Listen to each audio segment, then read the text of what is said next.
सदर तेलंगाना जन समिति प्रोफेसर कोदंडराम ने रियासती हुकूमत और वजीर आला चंद्रशेखर राव पर तनकीद करते हुए बताया कि उन्होंने रियासत की तश्कील के 8 साल गुजर जाने के बावजूद नौजवानों को मुलाजमतें फराहम करने में नाकाम रहे। उन्होंने बताया कि KCR ने 80,000 जायदादों पर तकर्रुरात अमल में लाने का ऐलान करने के बाद अब तक सिर्फ 18 या 19,000 जायदादों पर तकर्रुरात के सिलसिले में नोटिफिकेशन जारी किया गया, जो कि मायने खैज है। उन्होंने कहा कि रियासत का खजाना खाली होने की अहम वजह कालेश्वरम आबी प्रोजेक्ट के तामीरी कामों में बदउनवानी है। कोदंडराम ने बताया कि 2 जून को रियासत का यौम तासीस TGS रियासत भर में बड़े पैमाने पर मनाएगी।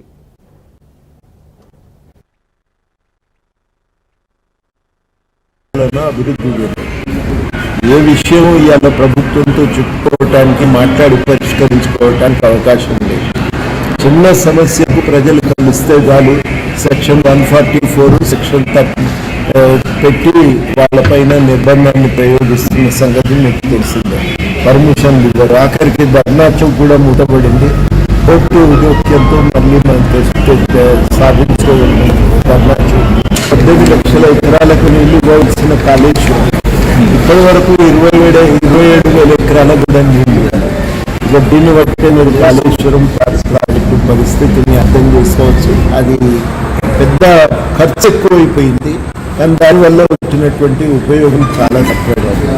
కాళేశ్వరం ప్రాజెక్టును కాంట్రాక్టర్ల కోసం కట్టిండ్రా, ప్రజల కోసం కట్టిండ్రంటే అది కాంట్రాక్టర్ల కోసం కట్టిన ప్రాజెక్టు. అట్లా మనకు మొత్తం 8 ఏళ్ల పాలనలో మళ్ళీ ఆంధ్ర కాంట్రాక్టర్లకు లాభం చేయటం, వాళ్లకు మేలు చేయటమే జరిగింది తప్ప కానీ తెలంగాణ ప్రజలకి ఎక్కడ లాభం జరిగింది?